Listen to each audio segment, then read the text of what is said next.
through members of the relevant committee, and say that it is important, the concern to find out what happened is not born out of anything in the standing orders.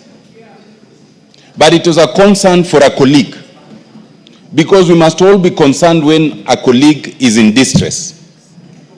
And therefore, I find 4 very unique things about this matter. One, which is very positive on the part of the police, is the swiftness of the inquiry.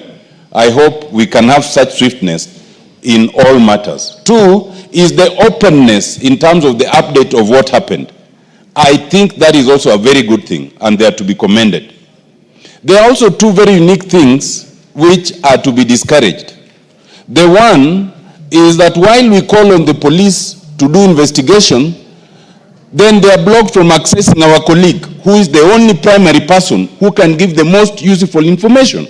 That is disabling the police.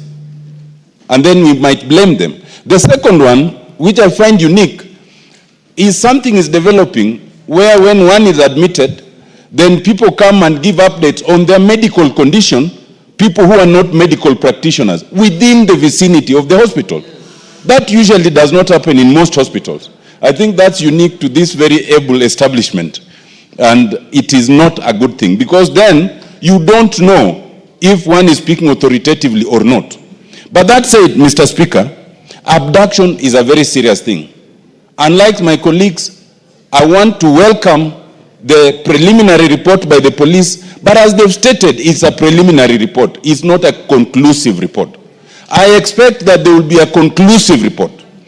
Once it is concluded, Mr. Speaker, if indeed there were people who are involved in kidnapping our colleagues, they must be prosecuted. But if indeed there were people who are, who coined this up and it was not true, they too must be prosecuted. Because abductions in this country and killings have become so many, and we don't want to speculate as to whether one has done it themselves or not, by the police or by the crooks. But that said, Mr. Speaker, once it is concluded, unlike my colleagues, I believe the right thing to do is that the police must prosecute those who are involved. But I do not agree that it's within the ambit of this House. I do not believe that you can then bring matters that have happened outside the precincts of Parliament and then bring them within the Privileges Committee. I think that ultimately is between the employer and our employers are the voters and the police who ought to prosecute. That said, Mr. Speaker, I commend the wisdom, your wisdom in handling this matter, and I hope it comes to fruition and we get to the bottom. Let people be prosecuted so that it serves as an example either way.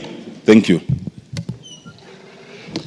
Yes, Mukunji, then Emily, then I close. Thank you. Thank you, Honorable Speaker. And I also want to say thank you for